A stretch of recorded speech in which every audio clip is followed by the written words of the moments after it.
All India level पर आयोजित जी advance के आज घोषित किए गए परिणाम में वडोदरा के छात्रों ने अच्छा प्रदर्शन किया है। इंडियन इंस्टीट्यूट टेक्नोलॉजी द्वारा आयोजित ऑल इंडिया लेवल की जेईई एडवांस 2014 के परिणाम आज घोषित हुए, जिसमें वडोदरा शहर की विविध संस्थाओं के छात्रों ने बहुत ही अच्छा प्रदर्शन किया है। ओल्ड पादरा रोड स्थित फोरम फॉर आईआईटी जी के वरुणेश गोयल और ध्रुति शाह ने भी अच्छा प्रदर्शन किया है। आज रोज 19 जूनना આપણે આઈઆઈટી જેઈ એડવાન્સ પરીક્ષાનું પરિણામ જાહેર થયું અને વડોદરા શહેરમાંથી ફિટજી વડોદરા શાખાના 3 વિદ્યાર્થીઓએ ટોપ 1000માં રેન્ક મેળવી છે। સિટીના રેન્ક 1 વરુણેશ ગોયલ 167 રેન્ક સાથે અને ધ્રુતિ શાહ રેન્ક 328 સાથે સિટીના પહેલા ટોપર રહ્યા છે।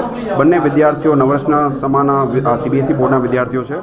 માર્ક્સ સારા આવે ને આપણે 2 વર્ષ મહેનત કર્યા પછી આમ સારું આવે તો આમ મનમાં બહુ ખુશી થાય કે આપણે મહેનત કરી તો આમ સફળ થઈ અને બાકી બધા ટીચર્સને દોસ્તારોને પેરેન્ટ્સને પણ ખુશી થાય તો એ જાણીને વધારે આમ ખુશી થાય।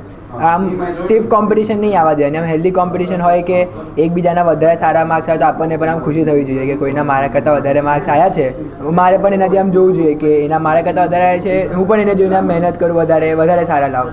તો એ એટીટ્યૂડ ખરેખર આમ હેલ્પફુલ હોય અને આપણને શું કહેવાય કે બીજા બધા ડિસ્ટ્રેક્શનથી દૂર રાખે એ વસ્તુ આપણને। મારા 256 માર્ક્સ આવ્યા અને રેન્ક 328। હું ઇલેક્ટ્રિકલ એન્જિનિયરિંગ કરવા માંગુ છું આઈઆઈટીથી। મારા મમ્મી, દાદી, મારો ભાઈ અને બધા ફ્રેન્ડ્સ અને ટીચર્સ ઓબ્વિયસલી।